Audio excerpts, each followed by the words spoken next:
All right, good afternoon, ladies and gentlemen. My name is Bert Ganoung. I'm the Aircraft Noise Abatement Manager for San Francisco International Airport. Wanted to welcome you to the fourth session today.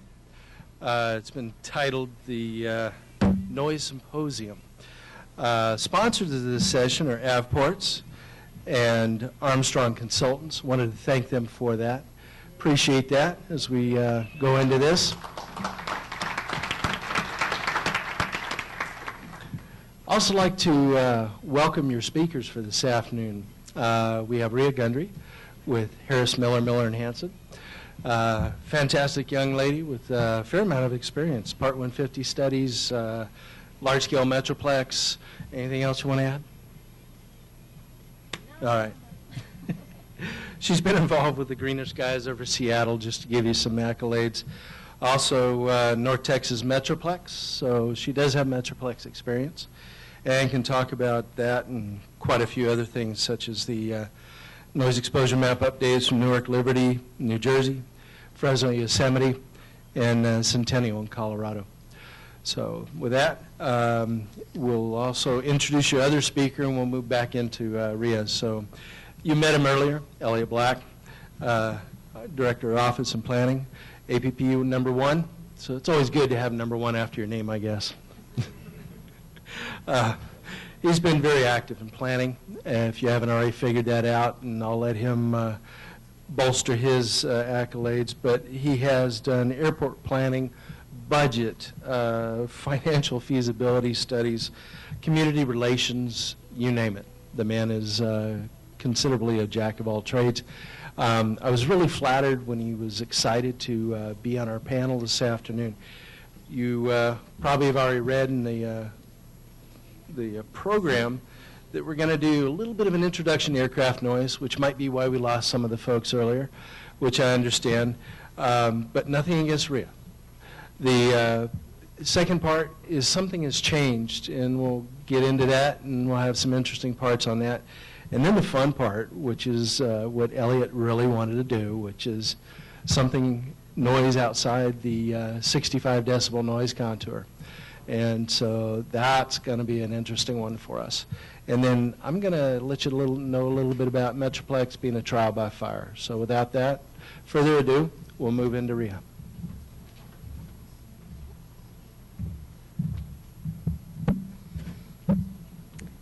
Thank you, everybody. It's a pleasure to be here. Keeping with the university theme, we're going to go through a Noise 101. So this is really to get everybody on the same page, whether you've been involved with noise at your airport in some capacity or another. We're going to go through the terms that are used and kind of how the different noise elements are built on one another so that we can have a good base to grill Elliott later and give him some really tough questions that he'll be able to answer for us. So we're going to go over the terminology, noise versus sound. So I have a physics background and degree by trade, and I am a noise consultant currently. And so thinking of noise in a scientific setting versus the practical community world that we all live in and how we handle community complaints and how it relates to aircraft and airport noise, I see on both sides, the scientific side and as a community relation tool to be able to work with those in your community. But to start, I'm going to go through these slides pretty quickly. This will be available later, so if you wanted to read all the information, the detailed information to get more background, feel free and welcome. Feel free to ask me questions afterwards, but the meat of this panel that we're going to have is going to be more interactive and back and forth, so bear with me as I breeze through some of these slides. So first about noise and sound. Noise sounds are pressure variations in the atmosphere for what you receive from your eardrums and little vibrations, and noise, which is how we deal with it, is unwanted sound, and so it's subjective. So something that sounds pleasant to one person might not sound pleasant to another's, and we relate them in our airport setting by annoyance, speech interference, and sleep disruption by different metrics. Talking about noise, we use the decibel scale. So having different fluctuations in air pressure is over pounds per square inch. It's a huge range of how that is measured. To make it more relatable and more in human terms, we like to go from a 0 to a 140 scale, being from the threshold of hearing down to 0, all the way up to the threshold of pain, up at 140. So when it would be physically painful to have that much sound pressure and energy coming at your ear. So we hear in decibels and how we relate to sound, not necessarily pounds per square inch. In real-time noise as you're receiving it, so think of your eardrums as microphones, so either reading it on a scale versus how you're interpreting it. Laboratory tests, 1 decibel and change would be generally detectable if you are a careful listener and you're really trying hard in a laboratory setting. In normal environments, on the street, turning your radio, 3 decibels is generally noticed as you can perceive that as being louder. And in most day-to-day interactions, 6 dB is where you would perceive that as something is changed. It's a little bit louder here. So these are rules of thumb for instantaneous noise that we're here and interacting now. And then later on, there's different rules of thumb that apply to cumulative measures that we're going to get to later, which has to do with day-night average sound levels, or in California, the CNEL levels. We'll get to that. Math for a decibel scale is complicated because it is logarithmic. So normal speech of 2 people at about 3-foot distance is about 60 decibels in how you hear. But adding those up, so regardless of how heated the conversation gets between Elliott and Peter, the 2 of them trying to talk over each other at the same time is not going to equal 120 decibels, which is equivalent to like a rock concert. So how math and how it's added together, 2 people talking at the same time, at the same volume, is 63 decibels. So the math in this situation is kind of, when you're relating it to a person or to a community member, there are some things that kind of have to go through the back history of how the noise metrics that we use in that FAA guidance is sets as the base, and how you're going to communicate that to a community member. One easy way to go through is 10 equal sound sources, so 10 speakers all lined up at the same exact sound level, is the equivalent of adding 10 decibels to that. So that's a good 10 to 10 ratio that we can talk about.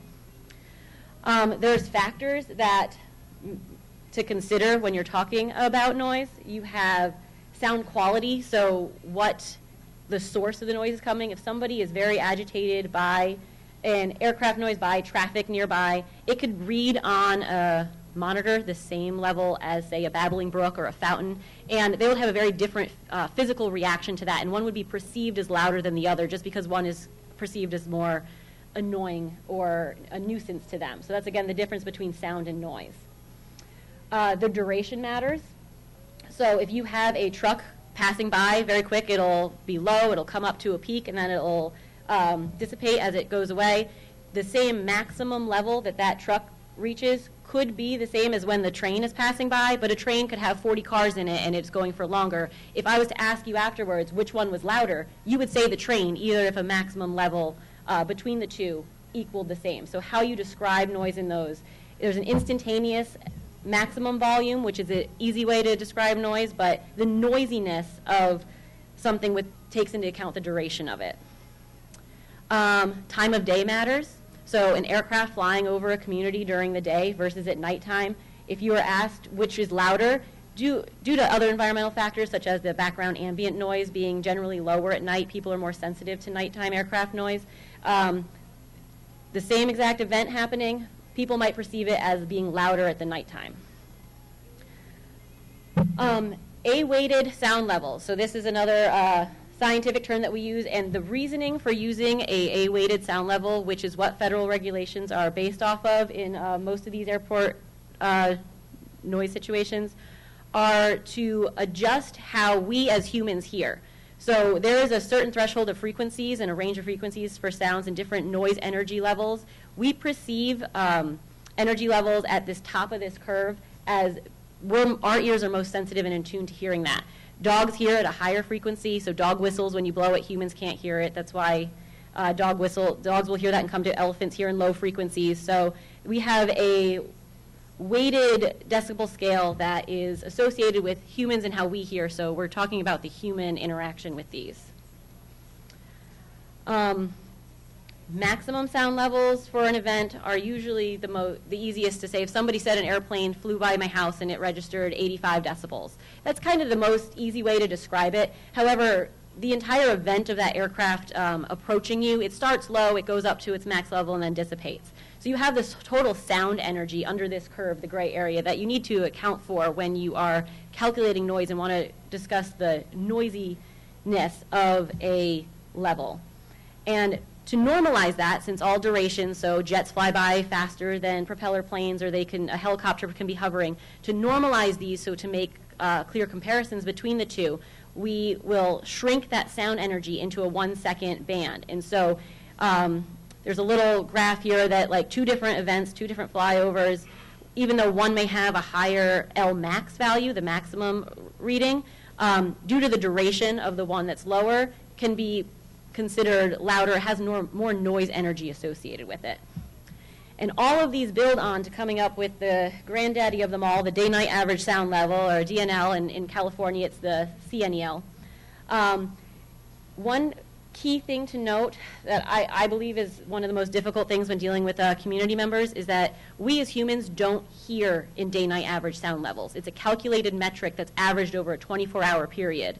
And in addition to that, there is a nighttime penalty or weighting to aircraft that occur during that nighttime hour because humans are more sensitive to aircraft noise at night. It's perceived as more annoying. It's interrupting people's sleep. And so the calculated area from 10 p.m. to 7 a.m. with the evening hours for California weighed in, it's a calculated metric that goes over 24 hours, or for Part 150s, it would be a yearly annual average. So day to day they can change. You take a year, you average it out.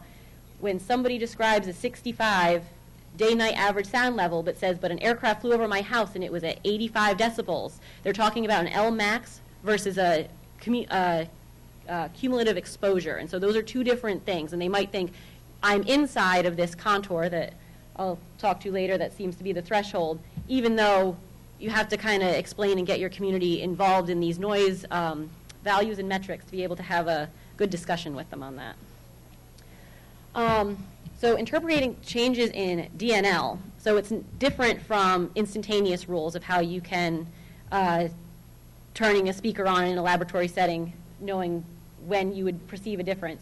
So 1 to 2 decibels in DNL may be noticeable to community members. So if your airport increases operations, somebody might say, something might have changed. It's louder than it used to be because of the more noise energy that is associated over that day or time period.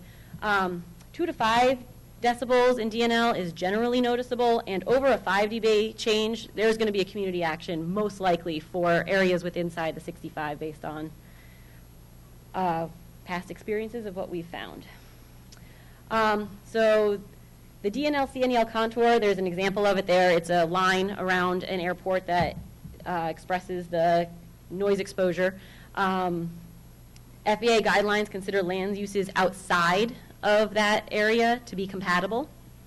And that for environmental studies, when you are looking at a proposed project versus a no project alternative, they consider 1.5 dB increases to the DNL up to or including the 65 to be considered a significant impact. So that's my noise spiel. So hopefully we all have everything going on there. The next and the meat of this is now to talk about what has changed. So the next two topics, or the next topic that I have, is going to go through a couple of case studies and where a community reaction to a change in their noise environment outside of the 65 contour was noticed, brought to the airport's attention, and then investigated. And so these are a few examples of what has occurred in those analyses. So the first case study is for the Oakland International Airport.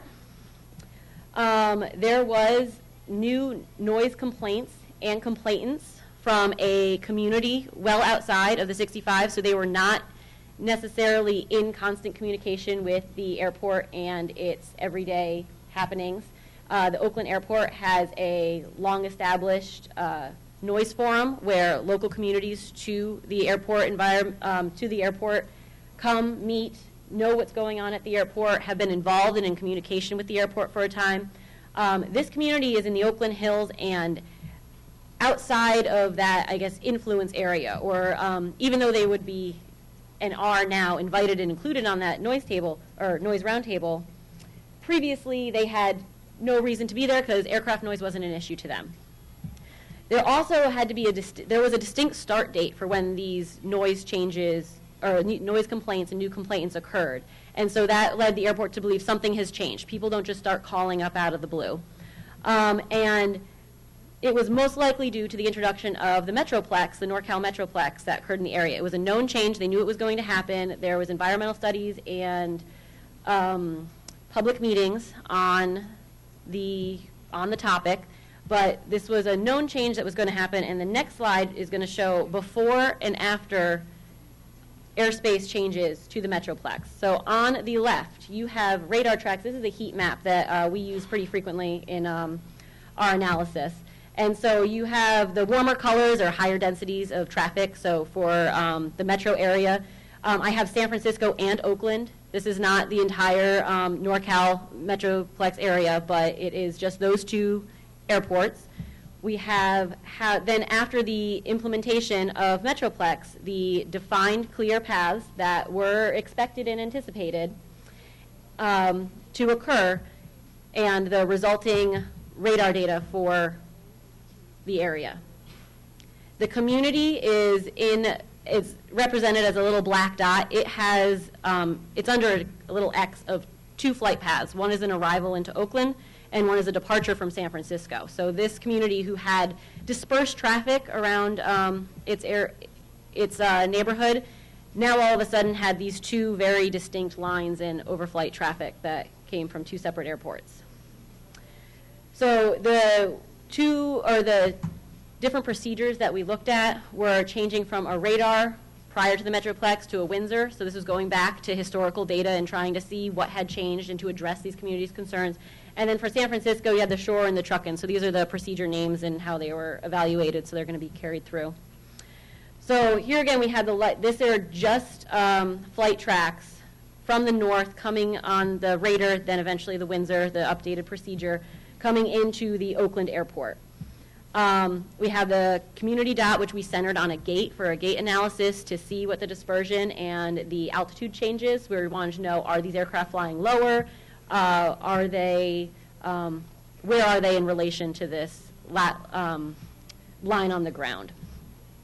And so here is a scatter plot that shows prior to Metroplex, there was a pretty consistent elevation, and this is all aircraft. This isn't just jet aircraft, so this is everything that goes, or it is jet aircraft, but not filtered by the different fleet mix.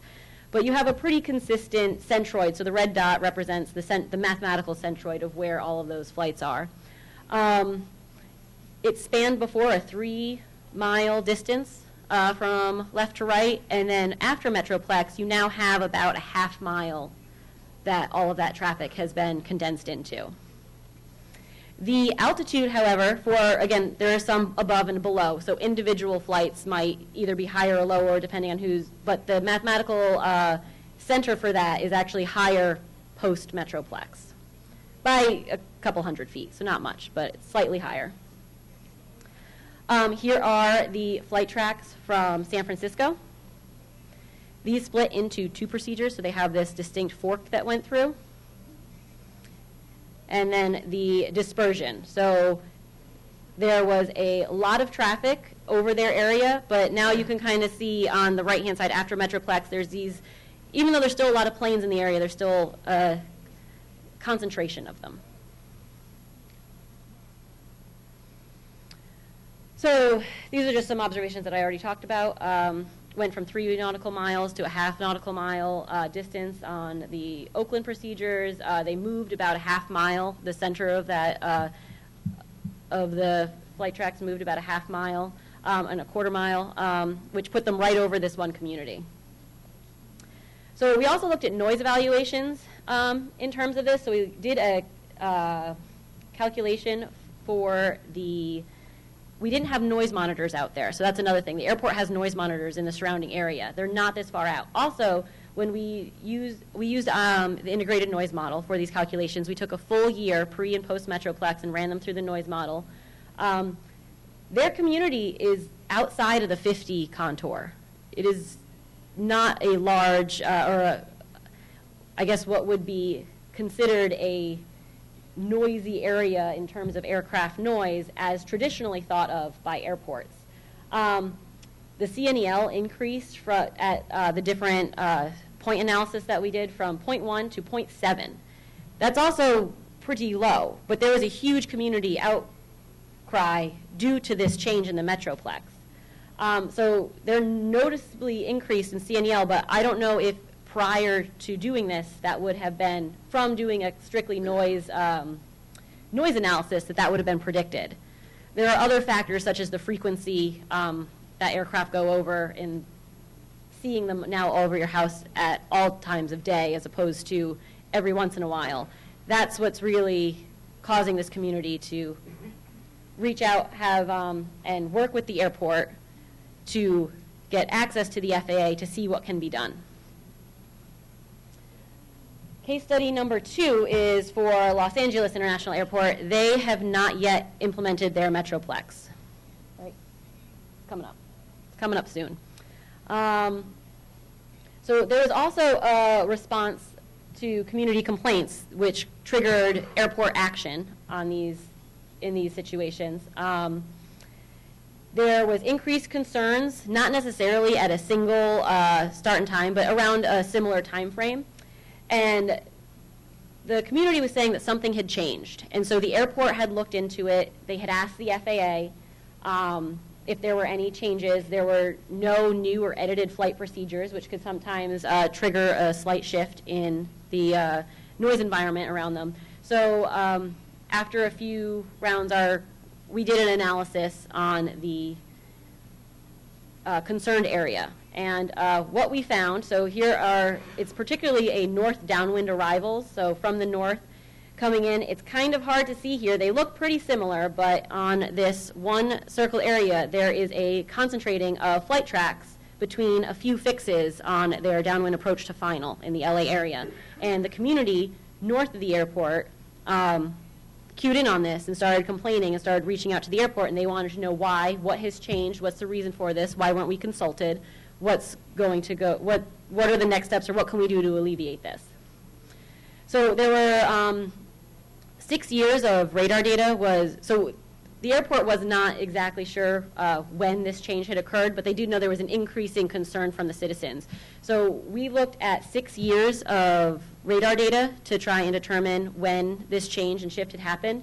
So from 2010 until June of 2014, that downwind leg was more dispersed, and there seemed to be very little variation month to month between all of those years. From June 2014 through June 2015, that is when you see the distinct tightening and concentration of flight tracks. After June 2015, it went back to normal, or normal as in what it was from 2010 up to June of 2014. There were increased community complaints after June of 2015 because the people who previously had flights over their home due to the dispersion had 12 months of no flights over their house except for in this very small concentrated area. When the switch was, when they went back to the old method, new complaints started and people started saying there weren't aircraft here before, now what's changed? There was still no distinct published procedures that would have made this change in the activity or the flight pattern of the aircraft. We'll get to that later. So we also did flight track evaluations through a gate analysis, the scatter plots that we saw before. So you're taking the radar data, you're doing a XY axis along the ground with a vertical axis representing altitude. And so we did a heat map representative of the flight tracks for individual months going through or over this one community, which would be Culver City.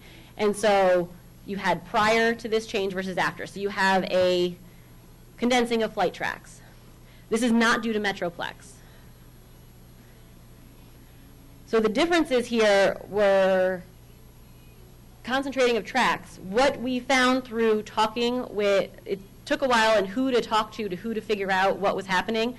There was a change in air traffic control instruction to pilots going from a vector heading prior to a radial. So just that change of assigning a radial instruction versus a vector heading made that concentrating of flight tracks, and a community noticed the change in the noise environment around them. They are also well outside of the 65 contour. After the June 2015 date, they're back to a vector heading, so the tracks are dispersed. This is all, again, before Metroplex, so there's other reasons for what was happening, but there's still community reaction to it outside of it.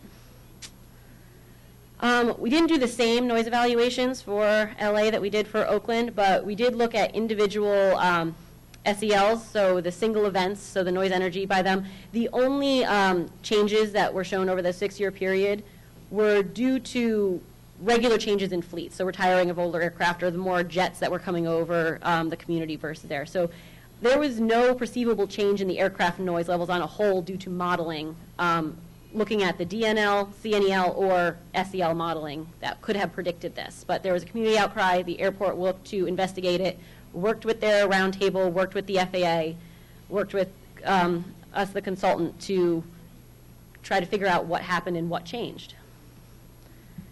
That is all I have, and I'll hand that over to Elliott. All right.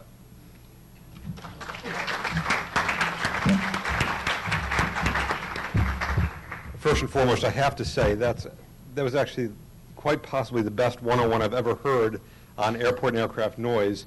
And I'm going to see if I can get you to come to DC, because I've got some colleagues who would seriously benefit from that, because I at least have not been able to be that articulate to explain what DNL is and how it relates to single event levels. And there are so many people who need to understand this, so thank you for that. I also was really pleased to hear that you have a physics background. I do too. I took it 3 times, and still didn't understand it, but I do understand human behavior.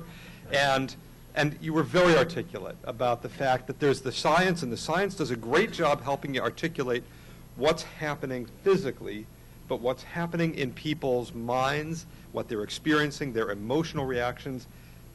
I'm sorry, that's the whole ball game. It really is. And so that's where, well, I at least get to be sort of between the rock and the hard place. The science is one thing.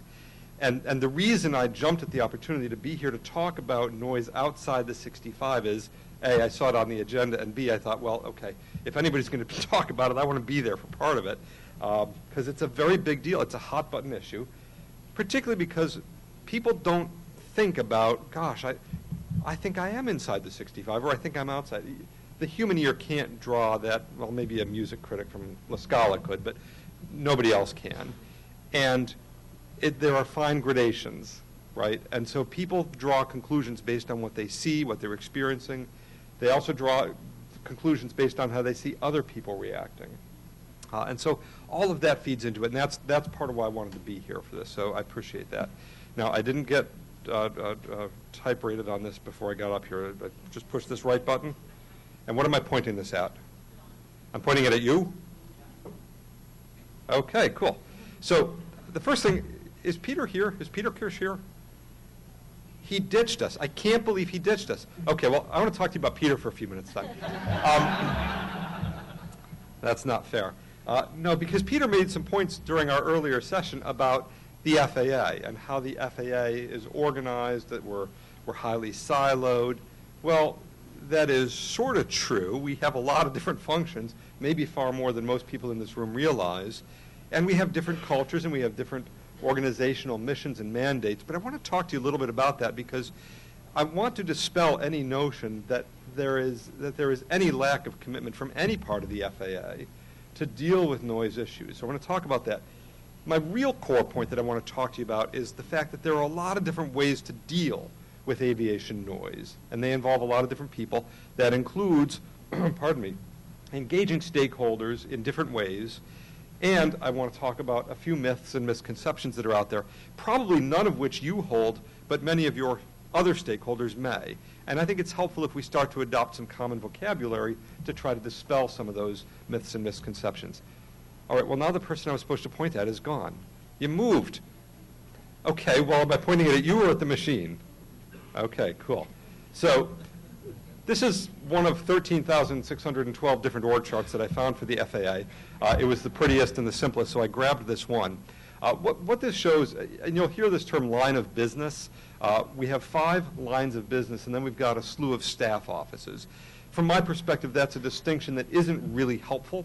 We all work together in a lot of different ways. I'm with the Office of Airports, that's here, and we work very closely with our friends in the Air Traffic Organization. Now, to be fair, we are vastly different from one another in size and mission. We are, well, if Peter was here, we would say we were a bunch of dirty regulators in the Office of Airports. We don't like that appellation so much. But the Air Traffic Organization is different. They own and operate the NAS, the National Airspace System. I own and operate, I guess I've got a laptop, but that's about all I own and operate, right? And there's a big difference in scale. They're about 35,000 people. We're about 500, 600, give or take, depending upon whether you include the lawyers and the people that we've got at the tech center. We're about 1% of the agency's workforce, and we work very closely with a lot of external stakeholders. The folks in the Air Traffic Organization, God bless them. Thank God they can do the job that they do. The people who actually are on the scopes and can make a split-second decision based on information that's available to them at the time, based on which people may live or die. I generally have, what, Robin, 10 to 12 years to make any really big decisions? I have a lot of time to consult different stakeholders and formulate alternatives and think about ramifications and perceptions and wait and see if I can validate the trends. They don't have that luxury, right? The missions are very different. And you can plot all of us along a spectrum. The Office of Aviation Safety, we don't talk much about them in the context of noise, but they're pretty important, particularly the folks in flight standards and aircraft cert, because the performance characteristics of aircraft and what is actually a flyable procedure reliably on the part of an aircraft pilot, pretty important. So they get involved too. Office of Policy, International Affairs, and Environment. These folks are crucial. The Office of Environment and Energy in particular. We work very closely with these good people. They help us out with a lot of analysis. They teach me words I would never be able to understand or spell. But they're fundamental to how we define policy. And this is not just about policy related to, oh, say, sound insulation or other types of noise mitigation. It's everything. The Office of NextGen, really crucial. These are the folks that are driving transformational change, trying to get away from ancient ground-based navigational systems to move towards more modern, more flexible, more cost-effective systems with a lot of benefits. Folks at the Tech Center doing a lot of research for us, particularly in the realm of noise. A lot of people. We work with the Office of Civil Rights, the Office of Chief Counsel. I recently made the observation that we have a cafeteria on the 2nd floor of our headquarters building in Washington. The people who work in that cafeteria are not involved in aviation noise, but pretty much everybody else is, one way or another. It's a really comprehensive, far-reaching, sweeping issue. Lastly, I have to point out our administrator. He's heard the message loud and clear, and it's not just the administrator, it's his entire front staff. They got the message loud and clear that we as an agency need to behave differently. They got that to the point where they actually appointed a very senior person within the Air Traffic Organization to be responsible for community engagement. And it's not just on her shoulders, she's a driving force for change within the Air Traffic Organization. And if you haven't yet seen that, I guarantee you will. You will see it as a positive change that is emerging very rapidly in virtually everything that we do. Now, how do we deal with aviation noise? First and foremost, it's not just one strategy. It's not just about sound insulating homes, okay? I want to make a point here. How many of you were in this business in 1975? Oh, I guess I wasn't. Okay, 1 or 2 hands. So in 1975, do you know how many people were living inside the DNL 65 contour in 1975 in this country? A bunch? Several? A bunch, maybe more? Okay, the number was about 7 million people nationwide. Today that figure is down to about 340,000 people nationwide. And it's not because of sound insulating homes. It's because the federal government worked with the aviation industry, the airport industry, all different stakeholders with Congress to phase out older, noisier aircraft. That is the single biggest contributor to why we have gotten down to 340,000 people living inside those contours. And by the way, of those 340,000, several of them have had their homes sound insulated. Okay? That's a huge improvement. Aircraft today are quieter than they have ever been, but the problem, as Rhea said, is there are more of them. There are more operations. They are more concentrated. They're more focused. People are seeing aircraft where they never used to see them before. And combine that with social media, people are sharing information, and so people are reacting in different ways than ever before. So I've talked about the first point, reducing noise at the source. That's the single most important thing that we as an industry working together have been able to accomplish. And that was huge, but we still have a ways to go. The next thing is maintaining or updating noise standards. We are heavily involved in research. We're doing one of the largest studies ever undertaken, probably the largest study ever undertaken, in fact, with the assistance of HMMH, to figure out, has there been a fundamental change in how communities, how human beings react to noise? And it's a very important study. The data collection phase has recently concluded. We did a research program over the course of a year. We're now in the analysis phase, which is going to take several months. We're a long ways away from knowing what the data will even show us, let alone then figuring out what we might ought to do with that data. When we do, that's going to have to involve an awful lot of community outreach. A lot of other agencies are affected. This is not just the FAA. It affects HUD. It affects Department of Defense, a lot of other agencies. So we're a long ways away from that. And I'm going to come back to that point. Advancing PBN has a lot of benefits, and it's not just monetary benefits to the airlines. It's also significant benefits in terms of reducing miles and not miles and trail, but actual air quality impacts, emissions. There's a lot of benefits to it, and we all have to do a better job telling that story. And we've got information out on our website that can be very beneficial to airport operators, consultants that are helping them to try to help tell the story about why this is beneficial. Noise compatibility planning, in my view, one of the single most misunderstood tools that's available. The number of times that I hear Part 150 referred to as the key way to getting federal funding for noise mitigation, it just makes me cringe every time. Part 150 is fundamentally about creating a structured approach to collaboration between airports, airlines, and other users, communities, and yes, the FAA, particularly the controller community. And it works. It works beautifully. We have done hundreds of these. One of the big misconceptions that I'm going to point to, so many people refer to them as studies. Unfortunately, the word study, that denigrates it. That makes it sound like, yeah, great, another book, another report on the shelf. These are not merely studies, folks. The Part 150 program has been tremendously beneficial in helping communities dramatically reduce incompatible areas. Whether it's through noise abatement, routing traffic over less sensitive areas, helping communities figure out that they actually need to modify their zoning over a long period of time. It has been a tremendously successful program. And I understand why some airports or some communities have not wanted to pursue it, and they've pursued other strategies, but it has been very, very successful. Forgive me, I'm just doing a little bit of a structural check here. That whole physics background thing, all of a sudden the platform feels like it's shifting under me, and I'm wondering if is there a dunk tank under here? Okay, just wanted to check. Yeah, there you go. The next point, community roundtables. I spoke a couple weeks ago at an environmental affairs committee of a certain aviation organization other than AAAE. And somebody raised their hand and said, Mr. Black, just out of curiosity, why does the FAA think that community roundtables are the be-all, end-all solution to all of our problems? And I was surprised by that, and I said, we don't. But we do know that for certain airports and certain communities, roundtables could be very beneficial, regardless of whether there's a Part 150 program in place, because Part 150 has a somewhat limited time span. There's the period during which the study is being developed, and then it's approved, and then it's implemented. And then it sort of fades away. We still expect the airport to maintain the NEMs, the noise exposure maps, excuse me.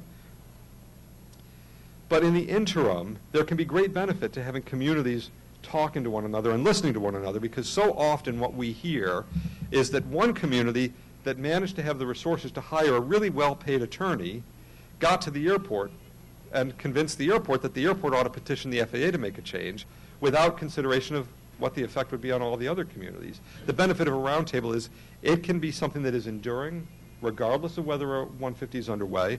Frankly, there are communities that have roundtables in place, and when it's time to undertake a 150, the 150 is therefore far more effective because you already have a well-educated group of people. So they can be very beneficial. From my perspective, they go hand in hand. Noise-based access restrictions under Part 161. This has not been tried very often. There's a lot of good reasons for it. Congress wrote this into the law 26 years ago. The Airport Noise Capacity Act required a single national standard and established very specific criteria. If an airport wanted to impose noise-based access restrictions, there have to be 6 criteria that are met, and they are a high bar. And Congress set them as a high bar for a reason. And the reason was because we, the federal government, had prevailed upon the airline industry to spend billions of dollars getting rid of older, noisier aircraft. And in return, the airline community wanted to be sure that individual airports would not then impose differing standards and restrictions. So it was very simple.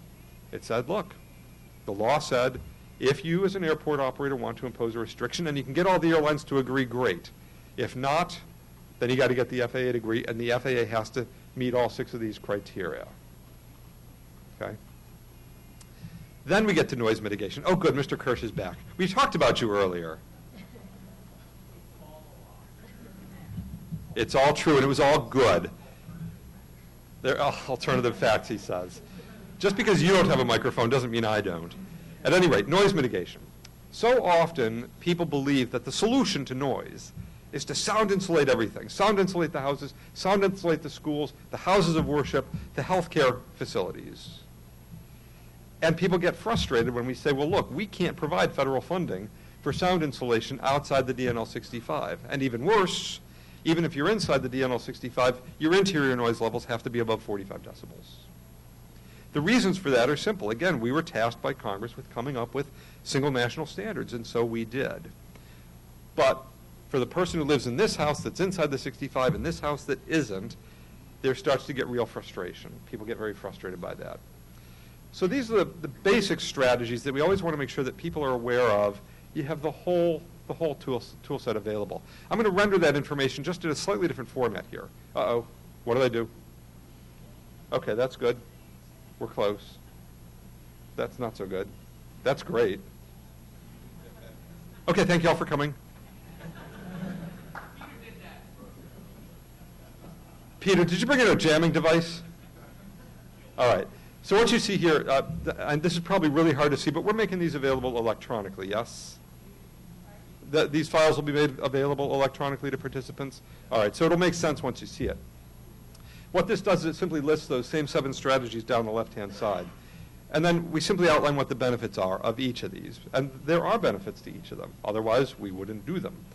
And in each case, what we've done is we've outlined what the FAA's role is. But the point of this is, it's not just about the FAA. This is not FAA's problem to solve any more than it is the airport community's problem to solve. There are things that the airlines can do and other users. There are things that airports can do, and there are things that communities can do. And the point of this slide is simply to recognize every single one of these involves multiple stakeholders working together. Aircraft noise, airport noise is a very real problem. And I don't think there's anybody in the FAA who would argue to the contrary. But it is something that we have to work together. And we can work together if we do, in fact, work together.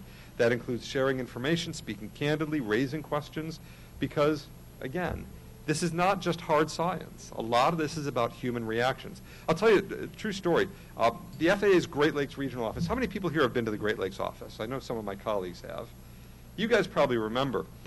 When O'Hare Airport opened its new northernmost runway, 27 right, that arrival path comes right over the building. And if you're walking toward the building and you're coming around the west side of the building, and aircraft are arriving on that runway, you can hear that an aircraft is coming, but you can't see it. As you walk toward the building, you hear that aircraft getting louder and louder, and you start to have a flashback, and you get cold sweats, like you're watching Apocalypse Now. And then all of a sudden, this massive RJ suddenly comes over the building.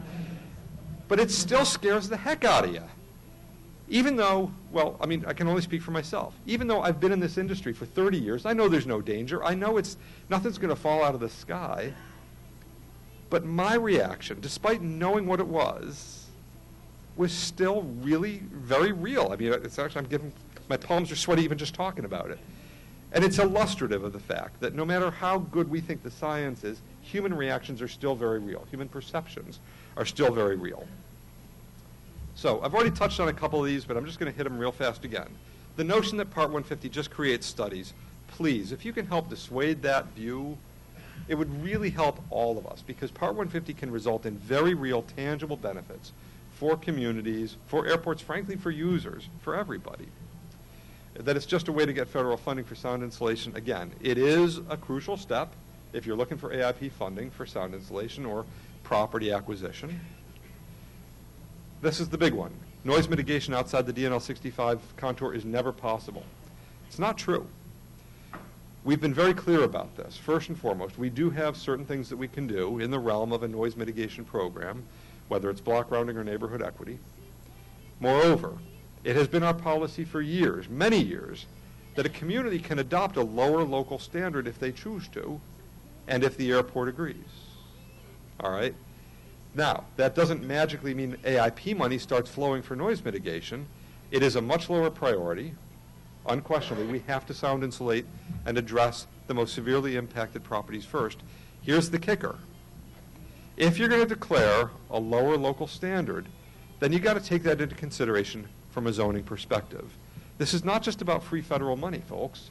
We're trying to increase compatible land use, or rather, decrease incompatible land use. And usually that's the point at which communities say, okay, got it.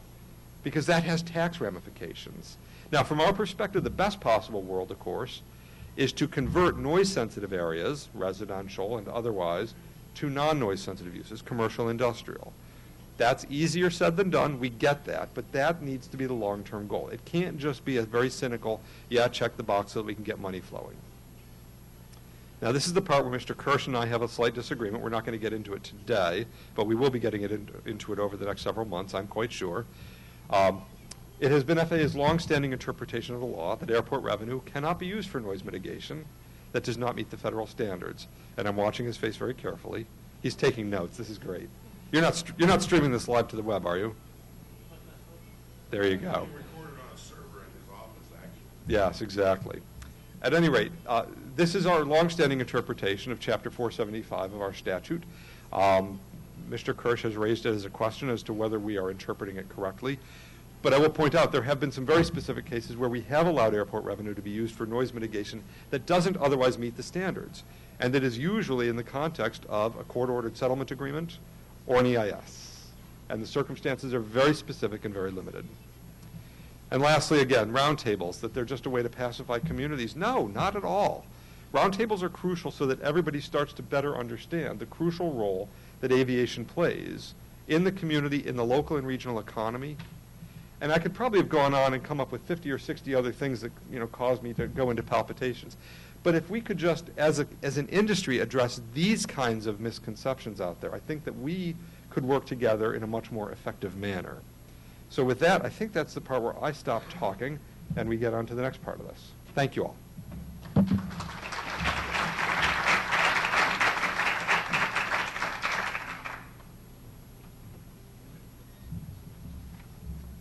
Wow, thank you, Peter. I appreciate that. You ate up some of my topics here. All right. So, simply talking about Metroplex, it's been a trial by fire, and its roots, as Elliott mentioned, are in NextGen. It does have a regional aspect, being the way that NextGen's set up. And it's also been a learning experience. So as you probably already know, the FAA Modernization Act and Reform Act of 2012 is where NextGen's centered. Metroplex does take its root off of that. There are 12 key metrics that are monitored by the House. And then the 2020 NextGen mandate talks about the benefits and challenges for general aviation, was heard by the House Committee on Small Business. So I've heard a few people say, no, Metroplex is only for the big airports. It's not. It's the NAS, the National Airspace System. We're all in this together, believe it or not. A lot of people want to know, why is it a regional aspect? Why do we have to talk about this as a group? Why can't we just uncouple one airport, talk about it? Well, they were done in a region to work it together so that it would work. It's a system, and they took a large area, worked it, dealt with it, did what they thought was best at the time, and then gave it back to us in stages so that it was digestible. They couldn't just take the switch, flip it overnight, and have the whole United States be on RNAV, RNP, GPS, and legacy systems are gone. It's just, you can't do that. It's physically impossible. The FAA has been working these Metroplexes regionally. They build upon one another. As we've been watching, the Metroplexes do jump along, and they have been attacking key areas first. So they started with some less difficult, and then they went West Coast and got very difficult. And then now they're going to Florida after Southern California and going to attack some of the difficult ones there, and then come back to some of the easier ones in between. So we're noticing that it's a learning trend for them and for us. Part of this building is the learning experience. And the big thing that we're finding is the public's learning, airports are learning, and the Federal Aviation Administration's learning. I do have a case study I'll show you in just a minute, and I'm actually trying to rapidly cram as much as I can into this because I know you may have more questions for Elliott. He does have a hard stop of 5 o'clock. He has a flight to catch, so I want to make sure that we get that time and into our session. So if we could front load for Elliott on these questions, Rhea and I will take the ones afterwards if you'd like, if you need us for more.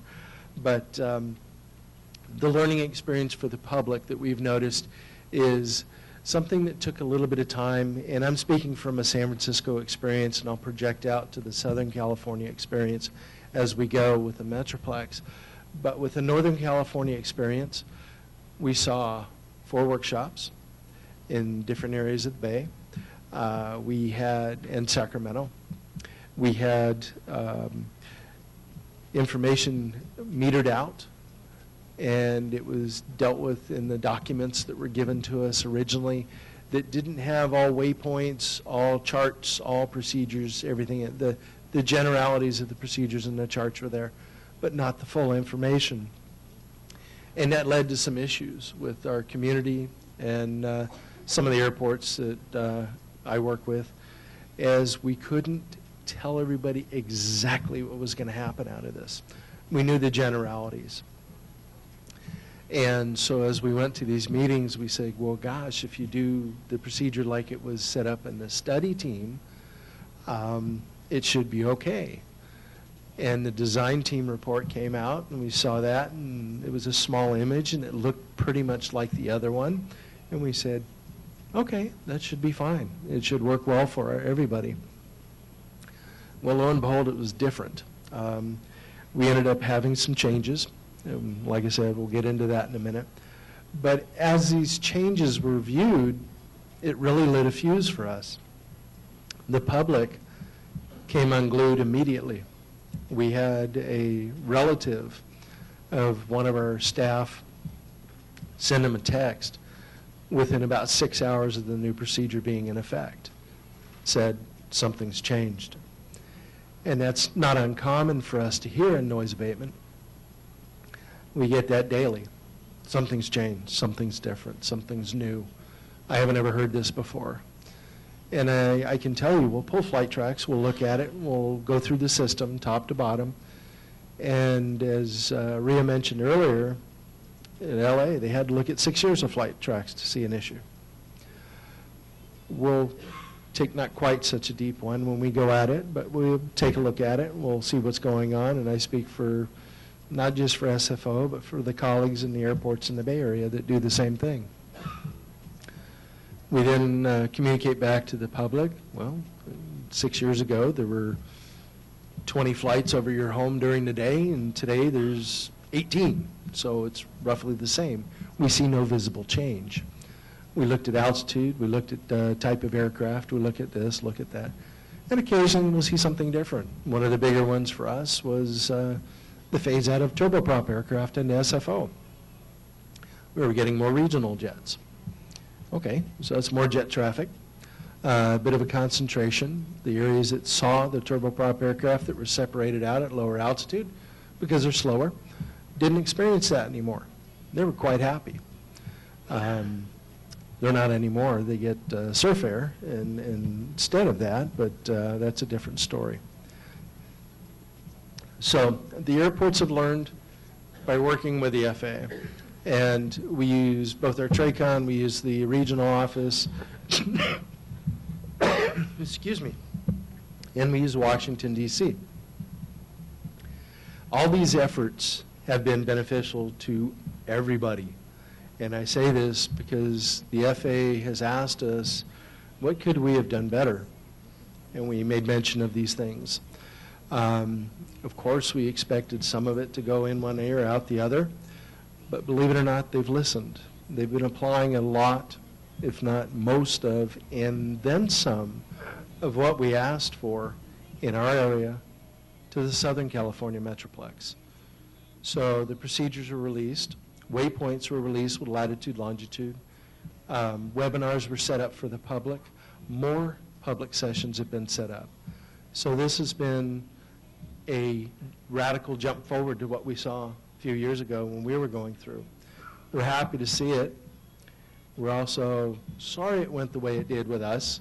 Took 3 members of Congress looking at a procedure that we call the Surfer 1. And this is our trial by fire that was by far the biggest one in our whole cadre of Metroplex changes. There are others that have gotten attention, and I'll explain more of that as we go. But on March 5th, we noticed a switch of the tracks. The previous tracks used the green line, and the study team originally said they were going to join up with Angie, which is the lowest fix at the green line there at the bottom of the page, and run the optimized profile descent on the way in. And the rings that you can see there, you can't see the distance rings, but each one of those is 10 miles. So we're talking about 60 miles away from SFO. Now we're getting complaints even further, so we're into 70, 75, and 80 miles away. So that lends into that question. Thank you. How much latitude do we have as far as dealing with noise impacts near an airport? I mean, originally, gosh, it used to be just outside the noise contour. Now we've gone to 60, 70, 80, 100 miles away for an airport to work on noise concerns and noise reports. Well, the Surfer 1 is the blue line that you can see on the right. These tracks were actually pre-Surfer 1. So we're looking at February 1 through 28, 3,800 flights, almost 4,000. And this is the old routing that you can see for the Big Sur on the green track. Now, I'll jump back and forth so you can see them, but here we go for the Surfer 1. You can see the concentration of flight tracks and also how it's shifted east a little bit more. The big problem that we're noticing under Metroplex, RNP, and RNAV is the precision and repetitive nature of the flights. The flights have returned, so business is back, and also we're concentrating the flight tracks over areas. In this particular point, the area over the Santa Cruz Hills, just above us here, is about 4 miles from track point to track point there at the bottom, right at the top of the Monterey Bay across from us. And I can tell you, those folks noticed it right away. We did some noise monitoring down there with the blessing of the FAA and the request of the locals down there and their electeds. Brought the information back. Were able to prove that the FAA's document was correct. So the FAA was quite happy to see that their modeling was good, as were we, although it didn't make the community any happier. But that was our first point in the trial by fire. As we went along, the community got very well funded, very tech savvy. Most of these are Silicon Valley types. Some of them have a ton of time that we're able to find out. They can do lots of computer-based modeling. Some of them envy some of our machines. Others have beat them soundly. It's almost sad to say that these very expensive noise monitoring systems we bought to do the flight tracking and observations that we've done have been beat by the community in some aspects. They've also gotten very savvy in the fact that they have linked up. Many of you have heard of or on Nextdoor or any of these other apps that are out there to find out what's going on in your neighborhood. A lot of these communities are using that to talk about aircraft noise, how you should attend the next meeting, where you should be, how they need to get their complaint numbers up versus the next community over. Okay, fine. It's also gone out on Facebook and many other apps. We had one developer down there who worked for one of the larger software companies down there develop his own app. Now, today, that's 97% of our complaint traffic, that one app. Last year, SFO did 3.2 million complaints. So it's busy. We're learning. It's a changing world. And this gives you an idea that we're looking at January 2015. This is a noise complaint pin map. So each of those dots, little cluster of a complainant. Ooh, we got a little compressed there. But anyway, you get the idea. We had to change the map to include Santa Cruz County. And also, the number of complaints has risen immensely. So we're at the question and answer part. I want to thank you. And we'll go ahead and move on to questions for the panelists that you have. So if you two would jump on that microphone, we'll go.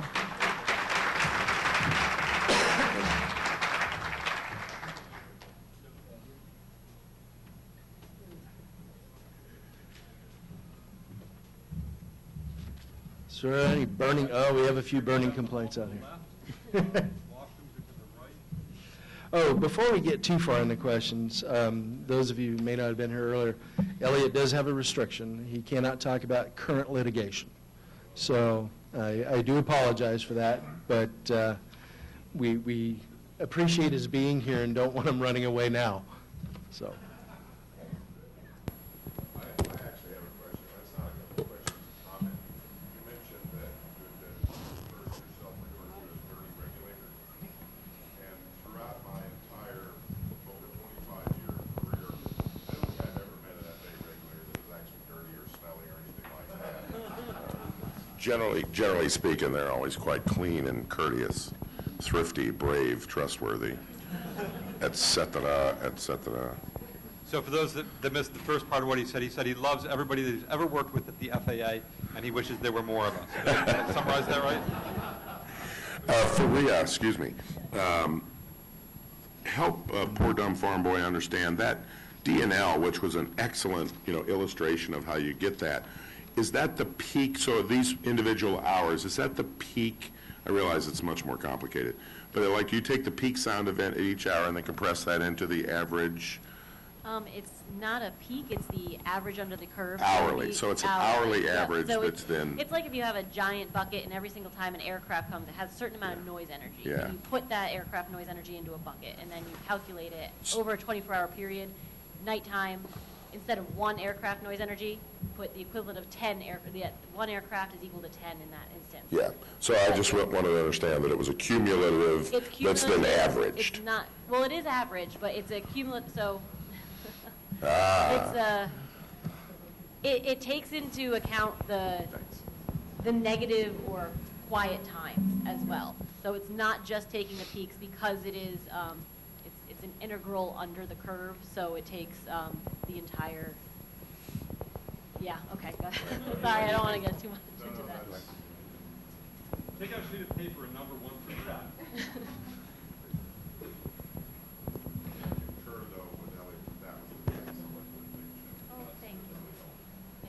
Thank you for a good presentation. Here in Monterey, we had the experience here of something's changed. And one day, our switchboard light up, and we wondered what for noise. And it was from one of our high-rent districts, and we've got several of them around here, given the Pebble Beach domain and all that.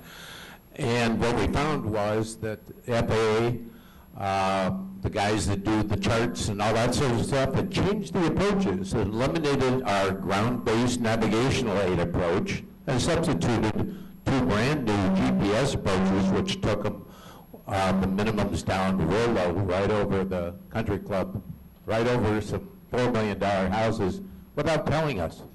There was no community involvement, no outreach or anything like that. Is that, they said, somebody told us that was mandated by Congress. They had a license to go ahead and do it without talking to anybody. Something we got some modifications made, but it involved getting the electeds involved. What's the status of that, and what is the guys that do the charts and the planning obligated to do relative to the local community? So thank you for asking. I can't speak obviously to that specific situation just because I'm not familiar with it. But what I can tell you is there is a very high level of being censored again. It wasn't me. There's a very high level of commitment from the air traffic organization to be doing more and better in terms of. I'm sorry. Like that? It's our first date. Come on. Anyway, there's a very high level of commitment from our administrator down through the air traffic organization to dramatically improve the level of communication and documentation that goes out, consultation, careful examination of what environmental review or coordination needs to happen. So again, I can't speak to that specific thing. I will tell you though, and this is more than just a mere anecdote, how many folks here are familiar with the Chicago O'Hare Modernization Program? I'm okay. Like I don't want to move from the microphone, but I'm seeing peripheral hands go up.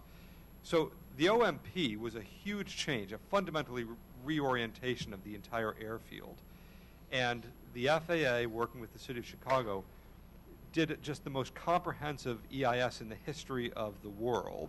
Over 7 million pages of documents, very detailed presentation to the communities of what the noise impacts would be, with dead-on accuracy if you then look at what actually happened. In fact, the traffic levels had dropped by the time it was implemented, but it didn't matter. And the point that I'm making simply is this: no matter how good the documentation may be, it's still very difficult to get people to really grasp what is going to be changing for them on the ground, either in terms of what they're actually hearing scientifically or, again, in terms of what they're perceiving.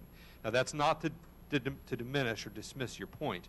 There is a very high level of commitment to better community outreach and engagement, and that includes working with the airports to the extent that the airports want to be worked with before going to the communities, as well as the consultant community. But it is a very important principle, and that is a change, I think, very much for the better. And again, we appreciate the candid feedback that we have gotten. I assure you it's been heard loud and clear at the highest levels of the agency. Thank you. And my comments were directed at the airport getting caught off guard here, because we had no chance to go out and anticipate the reaction ahead of time. We reacted quickly once we knew, but we didn't know ahead of time. Yeah, and again, I have to remind you, when I'm nodding, that doesn't mean I agree. It just means I understand what you're saying. And again, I can assure you that the agency at the highest levels is committed to not letting that happen.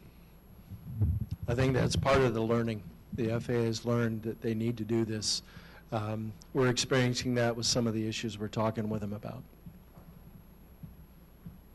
Elliott, I know that you're not in airspace, but and I understand airspace optimization, but it seems like it would be better if they could parallel flight track aircraft instead of just laser beaming them all down the same flight track every time.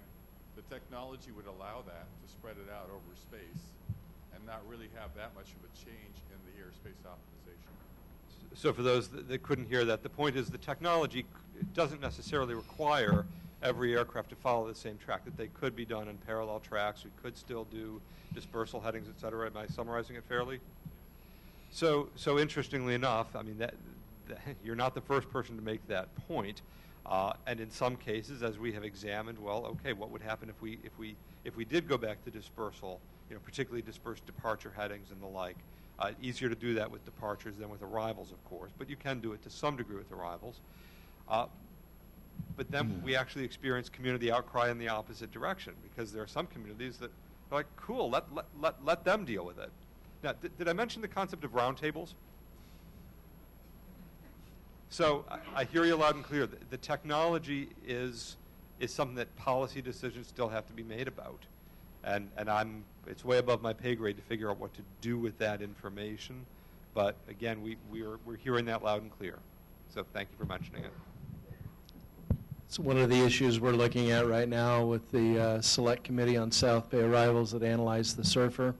The recommendation of, we had Congressman Sam Farr, Anna Eshoo, and Jackie Spear, all the way up from Santa Cruz to San Mateo counties, and our airport community roundtable. The communities are now saying, well, gosh, you're pitting community against community. No, we're trying to get an agreement now from all the players under the flight path or potential flight path, especially ones that are being asked for to move.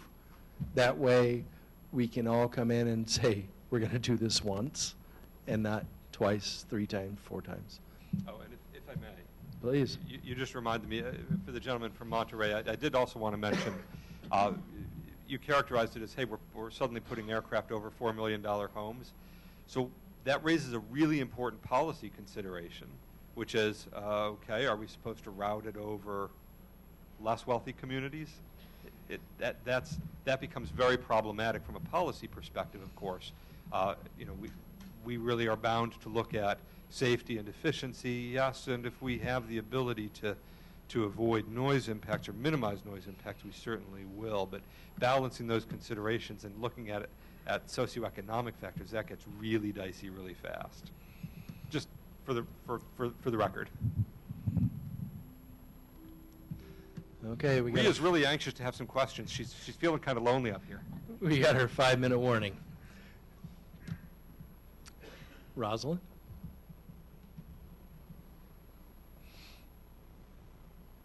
Hold it close, he says. Hold the mic close.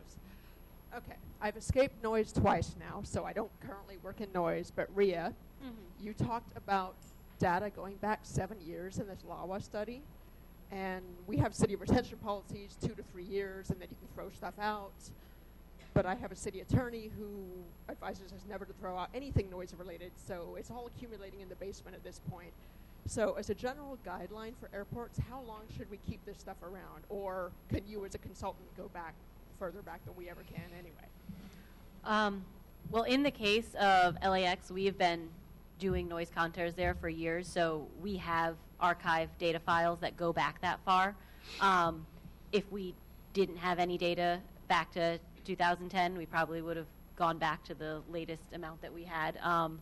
It would have, what we retain and what the airport retains would have covered the area of interest, but we didn't know that at the onset.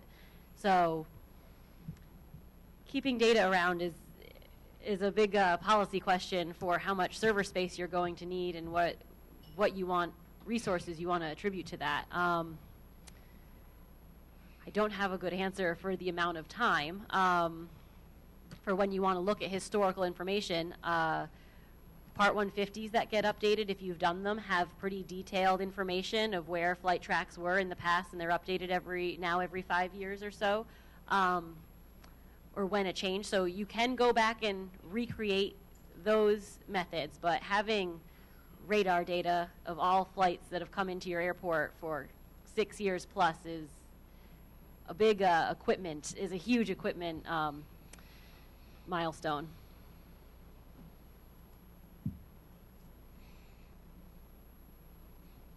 I have a question for you, too. It's a preloaded question. No. It's a preloaded question that was shot to me. So we got this one that came in. It appears flight path changes, particularly with regard to concentrated flight paths, cause much deeper concerns. Do we need to rethink the NEPA guidelines for airspace changes versus airport changes? That's going to you, bud. Hold on, my cell phone's ringing. Oh, God, my flight's leaving early. So the question again was, do we need to rethink NEPA? What are we talking about? NEPA guidelines for airspace changes versus airport changes. That's a really complicated question that It is. I'm sorry, I'm actually not in a position to answer. Okay. And it's not that I'm sitting here withholding information. No. I'm truly not prepared to Okay, answer sorry to that. put you on the spot No, like no, no, that. I mean, It was it's a an legitimate- interesting it's one a- when I heard it, and I said, well, gosh, maybe we can answer that one. I found it a difficult, challenging question, too. It's a legitimate question by all means. It's just it's beyond my ken to speak to. I can talk to you about airport-related actions all day long, Gotcha. Okay, and you don't want me to. Trust me. very good. All right, from the audience, any more questions? All right, well, we'll let you guys go a little bit early. I wanted to thank our sponsors again, Avports and Armstrong Consultants, all of the sponsors. Wanted to also give a mention to the student chapters that are here. Having been in your shoes before, it's interesting. I wish you all good luck and do well. The thanks to our speakers, we have, or SWAI has paid for the, in your name, a honorable mention to the Wounded Warrior Project, and you have a nice little bag of candy there. So thank you very much.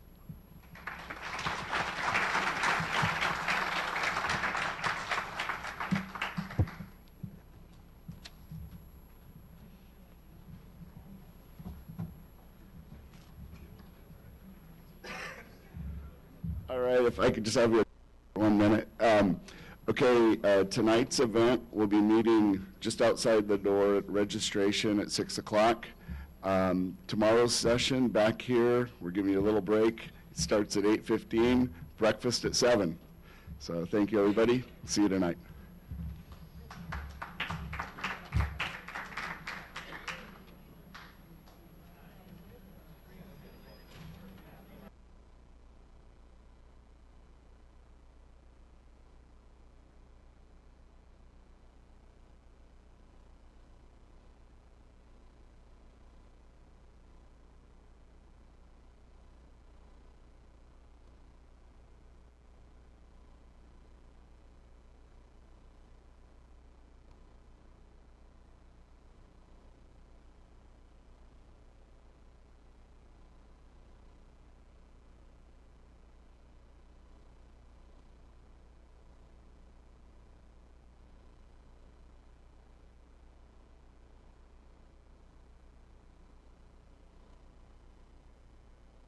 On my body and told me,